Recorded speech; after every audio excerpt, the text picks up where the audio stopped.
എല്ലാവർക്കും പുതിയൊരു വീഡിയോയിലേക്ക് സ്വാഗതം. ഇന്നലെ വരെ നമ്മൾ 25 ക്വസ്റ്റ്യൻസ് ആണ് ഡിസ്കസ് ചെയ്തത്. ഇന്ന് അടുത്ത ക്വസ്റ്റ്യനിലോട്ട് പോവുകയാണ്. മലയാളം സംസാരിക്കുന്ന പ്രദേശങ്ങളെ ഉൾപ്പെടുത്തി കേരളം രൂപീകരിക്കണം എന്ന് പരാമർശിക്കുന്ന ആദ്യകാല ഗ്രന്ഥം ഏതാണ്? ഓപ്ഷൻസ്: 1.25 കോടി മലയാളികൾ, ഇന്ത്യയെ കണ്ടെത്തൽ, പശ്ചിമോദയം, സംക്ഷേപ വേദാർത്ഥം. ഏതാണ് ഉത്തരം? ഉത്തരം 1.25 കോടി മലയാളികളാണ് ഉത്തരം. ആരുടെ ഗ്രന്ഥമാണ് 1.25 കോടി മലയാളികൾ? EMS നമ്പൂതിരിപ്പാടിൻ്റെ ഗ്രന്ഥമാണ് 1.25 കോടി മലയാളികൾ. അങ്ങനെയാണെങ്കിൽ ഇന്ത്യയെ കണ്ടെത്തൽ ആരുടെ പുസ്തകമാണ്? നമുക്കറിയാം, ജവഹർലാൽ നെഹ്റുവിൻ്റെ പുസ്തകമാണ് ഏത്? ഇന്ത്യയെ കണ്ടെത്തൽ. ആരുടെയാണ്? ജവഹർലാൽ നെഹ്റുവിൻ്റെ പുസ്തകമാണ് ഇന്ത്യയെ കണ്ടെത്തൽ. പശ്ചിമോദയം ഇതൊരു പുസ്തകമല്ല, ഇതൊരു പത്രമാണ്. മലയാളത്തിലെ രണ്ടാമത്തെ പത്രം. മലയാളത്തിലെ രണ്ടാമത്തെ പത്രമാണ് പശ്ചിമോദയം എന്ന് പറയുന്നത്. അങ്ങനെയാണെങ്കിൽ ആദ്യത്തെ പത്രം ഏതാണ്? രാജ്യസമാചാരം. ഏതാണ്? രാജ്യസമാചാരമാണ് ആദ്യത്തെ പത്രം. രാജ്യസമാചാരം. അപ്പം മലയാളത്തിലെ ആദ്യത്തെ പത്രം രാജ്യസമാചാരം. രണ്ടാമത്തെ പത്രമാണ് പശ്ചിമോദയം. അടുത്ത സംക്ഷേപ വേദാർത്ഥം. അത് നമ്മൾ ഓൾറെഡി ഒരു ക്ലാസ്സിൽ പറഞ്ഞിട്ടുണ്ട്. എന്താണ്? മലയാളത്തിൽ അച്ചടിച്ച ആദ്യത്തെ സമ്പൂർണ്ണ പുസ്തകമാണ് സംക്ഷേപ വേദാർത്ഥം. ഇത് അച്ചടിച്ചത് എവിടെ വെച്ചാണ്? ഇറ്റലിയിലെ റോമിൽ വെച്ചിട്ടാണ് ഈ ഒരു പുസ്തകം അച്ചടിച്ചിട്ടുള്ളത്. അടുത്ത ക്വസ്റ്റ്യൻ. താഴെ പറയുന്നവയിൽ ആനമുടിയെക്കുറിച്ചുള്ള തെറ്റായ പരാമർശം ഏതാണ്? ഇന്ത്യൻ ഉപദ്വീപീയ പീഠഭൂമിയിലെ ഏറ്റവും ഉയരമേറിയ കൊടുമുടി. അത് കറക്റ്റാണ്, ആനമുടിയാണ്. ഇരവികുളം ദേശീയോദ്യാനം ഉൾപ്പെടുന്ന പ്രദേശം. അതും എന്താണ്? കറക്റ്റാണ്, ആനമുടി ഇരവികുളം ദേശീയോദ്യാനം ഉൾപ്പെടുന്ന പ്രദേശത്തായിട്ടാണ് ആനമുടിയുള്ളത്. കേരളത്തിലെ വയനാട് ജില്ലയിൽ സ്ഥിതി ചെയ്യുന്നു. ആണോ? അല്ല. ഇരവികുളം ദേശീയോദ്യാനം എവിടെയാണ്? ഇടുക്കിയിലല്ലേ? അപ്പോൾ ഇത് എവിടെയാണ് സ്ഥിതി ചെയ്യുന്നത്? ഇടുക്കിയിലാണ് സ്ഥിതി ചെയ്യുന്നത്. എവിടെയാണ്? ഇടുക്കിയിലാണ് സ്ഥിതി ചെയ്യുന്നത്. ഇനി ഇതിൻ്റെ ഏകദേശം 2695 മീറ്റർ ഉയരമാണ്. അതും ശരിയാണ്. അപ്പോൾ ഇതിൽ തെറ്റേതാണ്? ഓപ്ഷൻ സി ആണ് ഇതിൽ തെറ്റായിട്ടുള്ള ഉത്തരം. അടുത്ത ക്വസ്റ്റ്യൻ. കേരളത്തിൻ്റെ കായിക തലസ്ഥാനം എന്നറിയപ്പെടുന്നത് ഏത് സ്ഥലമാണ്? ഏതാണ് ഉത്തരം? കോതമംഗലമാണ് ഉത്തരം. ഏതാണ്? കോതമംഗലമാണ് കേരളത്തിൻ്റെ കായിക തലസ്ഥാനം എന്ന് അറിയപ്പെടുന്നത്. നമുക്ക് നോക്കാം. നമ്മൾ കുറച്ച് മുന്നേ പഠിച്ചല്ലോ, ഏത്? മലയാളത്തിലെ ആദ്യത്തെ പത്രം രാജ്യസമാചാരം, രണ്ടാമത്തെ പത്രം പശ്ചിമോദയം. ഈ രണ്ട് പത്രങ്ങളും അച്ചടിച്ചിരിക്കുന്നത് ഈ തലശ്ശേരിയിലെ ഇല്ലിക്കുന്ന് പ്രസ്സിൽ വെച്ചിട്ടാണ്. എവിടെ വെച്ചിട്ടാണ്? തലശ്ശേരിയിലെ ഇല്ലിക്കുന്ന് പ്രസ്. തലശ്ശേരിയിലെ ഇല്ലിക്കുന്ന് പ്രസ്സിൽ വെച്ചിട്ടാണ് ഈ രണ്ട് പുസ്തകങ്ങളും അച്ചടിച്ചിട്ടുള്ളത്. അങ്ങനെയാണെങ്കിൽ പയ്യന്നൂരുമായിട്ട് നമുക്ക് എന്തറിയാം? പയ്യന്നൂർ എന്താണ്? കേരളത്തിൻ്റെ ബാർദോളി എന്ന് വിളിക്കുന്നത് പയ്യന്നൂരിനെയാണ്. എന്താണ്? കേരളത്തിൻ്റെ ബാർദോളി എന്ന് വിളിക്കുന്നത് എന്താണ്? പയ്യന്നൂരിനെയാണ്. എന്തുകൊണ്ടാണ് അങ്ങനെ വിളിക്കാൻ കാരണം? ഈ ഒരു സ്ഥലം എന്തുമായിട്ട് ബന്ധപ്പെട്ടിട്ടുണ്ട്? ഉപ്പ് സത്യാഗ്രഹവുമായിട്ട് ബന്ധപ്പെട്ടിട്ടുണ്ട്. കേരളത്തിൽ ഉപ്പ് സത്യാഗ്രഹം നടന്നത് കോഴിക്കോട് മുതൽ പയ്യന്നൂർ വരെയാണ് അല്ലേ? അപ്പം അതുമായി ബന്ധപ്പെട്ടത് കൊണ്ടാണ് കേരളത്തിൻ്റെ ബാർദോളി എന്ന് ഈ ഒരു സ്ഥലം പയ്യന്നൂർ അറിയപ്പെടുന്നത്. അരുവിക്കര ഏത് ജില്ലയിലാണ്? എവിടെയാണ്? തിരുവനന്തപുരത്താണ്. ട്രിവാൻഡ്രമാണ് ഏത് സ്ഥിതി ചെയ്യുന്നത്? അരുവിക്കര സ്ഥിതി ചെയ്യുന്നത്. അടുത്ത ക്വസ്റ്റ്യൻ. 2025 G20 ഉച്ചകോടിക്ക് വേദിയാകുന്ന രാജ്യം ഏതാണ്? 2025 G20 ഉച്ചകോടിക്ക് വേദിയാകുന്ന രാജ്യം ഏതാണ്? ദക്ഷിണാഫ്രിക്കയാണ് 2025 G20 ഉച്ചകോടിക്ക് വേദിയാകുന്നത്. 2024 എവിടെയായിരുന്നു? ബ്രസീലിനായിരുന്നു G20 ഉച്ചകോടി 2024 ബ്രസീൽ വെച്ചിട്ടാണ് നടന്നത്. ഇനി വരാൻ പോകുന്നത് 2026 ഏത് വർഷമാണ്? 2026. ഈ ഒരു വർഷം എവിടെ വെച്ചിട്ടാണ്? അമേരിക്കയിൽ വെച്ചിട്ടാണ് G20 ഉച്ചകോടി നടക്കാൻ പോകുന്നത്. എവിടെയാണ്? അമേരിക്കയിൽ വെച്ചിട്ട്. അങ്ങനെയാണെങ്കിൽ ഇന്ത്യയിൽ വെച്ചിട്ട് G20 ഉച്ചകോടി നടന്നിട്ടുണ്ടായിരുന്നോ? യെസ്, നമ്മൾ പറഞ്ഞിട്ടുണ്ടായിരുന്നു. 2023 G20 ഉച്ചകോടി എവിടെ വെച്ചിട്ടാണ് നടന്നത്? 2023 ഇന്ത്യയിൽ വെച്ചിട്ടാണ് നടന്നത്. എവിടെ വെച്ചിട്ടാണ്? ഇന്ത്യയിൽ വെച്ചിട്ടാണ് നടന്നത്. വസുദൈവ കുടുംബകം തീം അതൊക്കെ നമുക്കറിയാലോ. ഇന്ത്യയിൽ വെച്ച് നടന്ന G20 ഉച്ചകോടി എത്രാമത്തെ എഡിഷൻ ആയിരുന്നു? 18ാമത് ആയിരുന്നു ഇന്ത്യയിൽ വെച്ചിട്ട് നടന്ന G20 ഉച്ചകോടി. ഏത് സ്ഥലത്ത് വെച്ചിട്ടായിരുന്നു? ഡൽഹിയിൽ വെച്ചിട്ടാണ് നടന്നത്. എവിടെ വെച്ചിട്ടാണ്? ഡൽഹിയിൽ വെച്ചിട്ടാണ് G20 ഉച്ചകോടി നടന്നിട്ടുള്ളത്. അങ്ങനെയാണെങ്കിൽ 2026 അമേരിക്കയിൽ വെച്ച്, ഈ ഒരു വർഷം അമേരിക്കയിൽ വെച്ച് നടക്കുന്ന G20 ഉച്ചകോടി എത്രാമത്തതാണ്? 21ാം എഡിഷനാണ് വരുന്നത്. അടുത്ത ക്വസ്റ്റ്യൻ, കേരളത്തിൻ്റെ ഇപ്പോഴത്തെ കായിക മന്ത്രി ആരാണ്? അപ്പോൾ ഇത് ഇലക്ഷൻ നടക്കുന്നതിന് മുമ്പേ ഉള്ളതാണ്. ആരാണ്? ഇതിൻ്റെ ഉത്തരം വി അബ്ദുറഹ്മാനാണ്. ഇപ്പം ആരാണ്? ഇപ്പം OJ ജനീഷാണ്. ആരാണ്? OJ ജനീഷാണ് ഇപ്പോഴത്തെ കായിക മന്ത്രി. OJ ജനീഷ്. ആരാണ്? OJ ജനീഷ് ആണ് ഇപ്പോഴത്തെ കായിക മന്ത്രി.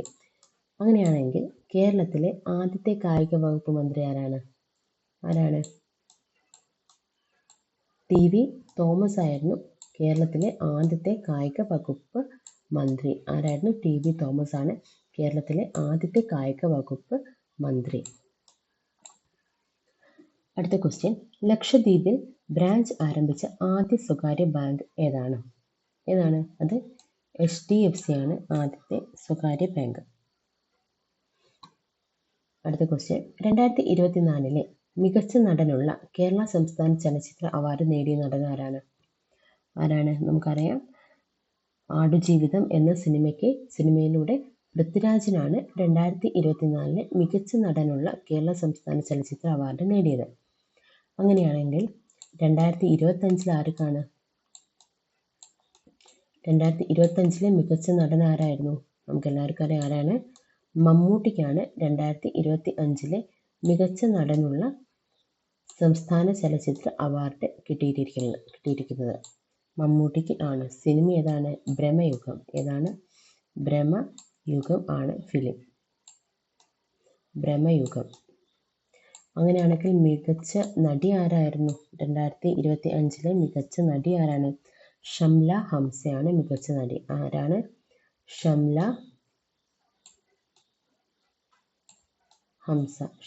ഹംസയാണ് മികച്ച നടി. ഏതായിരുന്നു സിനിമ? ഫെമിനിച്ചി ഫാത്തിമയാണ് സിനിമ. ഏതാണ്? ഫെമിനിച്ചി ഫാത്തിമ. മികച്ച ചിത്രം ഏതാണ്? മഞ്ഞുമൽ ബോയ്സ് ആയിരുന്നു മികച്ച ചിത്രം. ഏതാണ്? Manjummel boys. Okay, Manjummel boys ആണ്. ബാക്കി അറിയാലോ. മഞ്ഞുമൽ ബോയ്സ് ആണ് മികച്ച ചിത്രം. അതിൻ്റെ മികച്ച സംവിധായകൻ ആരാണ്? ചിദംബരമാണ് മികച്ച സംവിധായകൻ. ആരാണ്? ചിദംബരം. മഞ്ഞുമൽ ബോയ്സിൻ്റെ സംവിധായകൻ തന്നെയാണ് മികച്ച സംവിധായകനായുള്ള അവാർഡ് നേടിയിരിക്കുന്നത്. കൂടാതെ മമ്മൂട്ടിക്ക് ആണ് ഏറ്റവും കൂടുതൽ തവണ മികച്ച നടനുള്ള സംസ്ഥാന ചലച്ചിത്ര അവാർഡ് കിട്ടിയിട്ടുള്ളത്. 7 തവണയാണ് മമ്മൂട്ടിക്ക് ഈ ഒരു അവാർഡ് കിട്ടിയിട്ടുള്ളത്. കൂടാതെ 2025 നടന്നത് 55ാമത് കേരള സംസ്ഥാന ചലച്ചിത്ര അവാർഡാണ് 2025 നടന്നിട്ടുള്ളത്. ഓക്കെ, അപ്പോൾ ഇത് 54ാമത്. അടുത്ത ക്വസ്റ്റ്യൻ, നിസാം സാഗർ നദീതട പദ്ധതി ഏത് നദിയിലാണ്?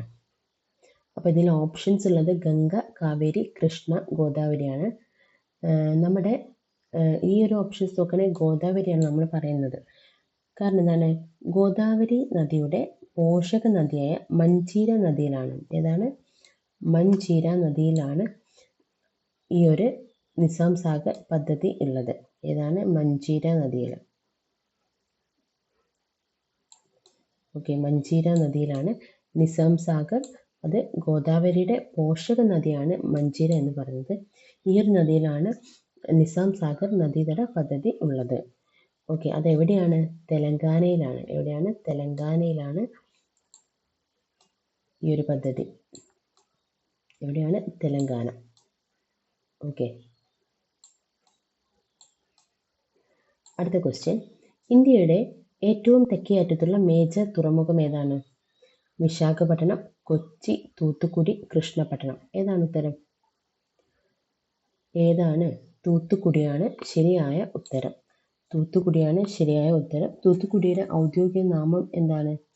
വി.ഒ. ചിദംബരനാർ പോർട്ട് എന്നാണ്. എന്താണ്? ഓക്കെ, വി.ഒ. ചിദംബരനാർ. വി.ഒ. ചിദംബരനാർ പോർട്ട് എന്നാണ്. വി.ഒ. ചിദംബരനാർ പോർട്ട് ആണ് എന്ത്? തൂത്തുക്കുടിയുടെ ഔദ്യോഗിക നാമം. Okay, Chidambaranar port.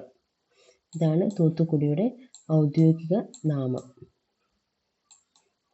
Port. Okay, അടുത്ത ക്വസ്റ്റ്യൻ. ദക്ഷിൺ എന്ന സംസ്കൃത പദത്തിൽ നിന്ന് പേര് ലഭിച്ച പീഠഭൂമി ഏതാണ്? ഛോട്ടാ നാഗ്പൂർ, ഡെക്കാൻ പീഠഭൂമി, മാൾവ പീഠഭൂമി, കച്ച് പീഠഭൂമി. ഏതാണ്? ഉത്തരം ഡെക്കാൻ പീഠഭൂമിയാണ്. ഇന്ത്യയിലെ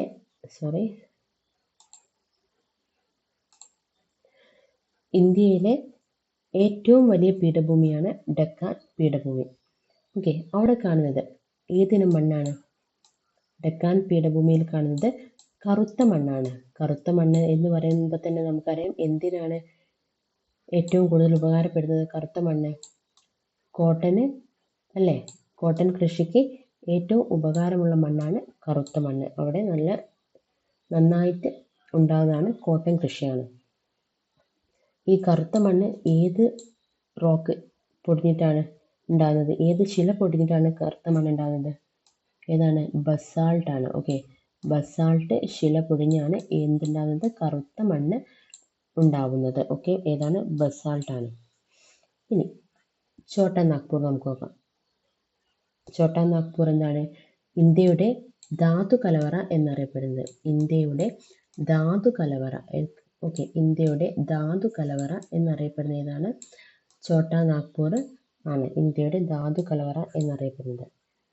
ഈ ഛോട്ടാ നാഗ്പൂർ പീഠഭൂമിയിലെ ഏറ്റവും ഉയർന്ന കൊടുമുടി ഏതാണെന്നറിയോ? ഓക്കെ, പരസ്നാഥ്. ഏതാണ്? പരസ്നാഥ് ആണ് ഛോട്ടാ നാഗ്പൂർ പീഠഭൂമിയിലെ ഏറ്റവും ഉയർന്ന കൊടുമുടി. ഏതാണ്? പരസ്നാഥ്. അതുപോലെ തന്നെ ഡെക്കാൻ പീഠഭൂമിയുടെ ആകൃതി ഏതാണ്? ഡെക്കാൻ പീഠഭൂമിയുടെ ആകൃതി? ത്രികോണാണ്. ഓക്കെ, ഏതാണ്? ത്രികോണം ആകൃതിയാണ് ഏത്? ഡെക്കാൻ പീഠഭൂമിയുടെ ആകൃതി എന്ന് പറയുന്നത്. ഏതാണ്? ത്രികോണം. ഓക്കെ, അടുത്തത് മാൾവ പീഠഭൂമി. ഇവിടെയും എന്താണ്? നമ്മൾ നേരത്തെ പറഞ്ഞ പോലെ തന്നെ കറുത്ത മണ്ണാണ് എവിടെയും കാണുന്നത്? മാൾവ പീഠഭൂമിയിൽ കാണപ്പെടുന്നത്. അതുപോലെ തന്നെ പണ്ട് കൊള്ളക്കാരുടെ താവളമായിരുന്ന ചമ്പൽ കാടുകൾ. ഏതാണ്? ചമ്പൽ കാടുകൾ. ചമ്പൽ കാടുകൾ കാണപ്പെടുന്നത് എവിടെയാണ്? ചമ്പൽ കാടുകൾ കാണപ്പെടുന്നത് ഈ മാൾവ പീഠഭൂമിയിലാണ്. ചമ്പൽ കാടുകൾ കാണപ്പെടുന്നത് ഇവിടെയാണ്, മാൾവ പീഠഭൂമിയിൽ. ഇനി കച്ച് പീഠഭൂമി അറിയാലോ, നമ്മുടെ ഗുജറാത്തിലാണ് കച്ച് അല്ലേ? റൈൻ ഓഫ് കച്ച് എന്ന് കേട്ടിട്ടുണ്ടല്ലോ. ഒരു ഉപ്പ് മരുഭൂമിയാണ്. എന്താണ്? ഉപ്പ് മരുഭൂമിയാണ് ഏത്? കച്ച്. ഉപ്പ് മരുഭൂമി. ഏതാണ്? ഉപ്പ് മരുഭൂമിയാണ് കച്ച് എന്ന് പറയുന്നത്. ഓക്കെ, ഇന്ത്യയുടെ വെളുത്ത മരുഭൂമി എന്നും അറിയപ്പെടുന്നു. കൂടാതെ ഈ കാട്ടുകഴുതകളെ അല്ലെങ്കിൽ ഇന്ത്യൻ വൈൽഡ് ആസിനെ സംരക്ഷിക്കുന്ന ഏക പ്രദേശം എവിടെയാണ്? ലിറ്റിൽ റൈൻ ഓഫ് കച്ചാണ്. ഓക്കെ, അപ്പം ഇന്നത്തെ വീഡിയോയിൽ ഇത്ര മാത്രമേ ഉള്ളൂ. ഇനി നമുക്ക് അടുത്ത വീഡിയോയിൽ കാണാം. Okay, thank you.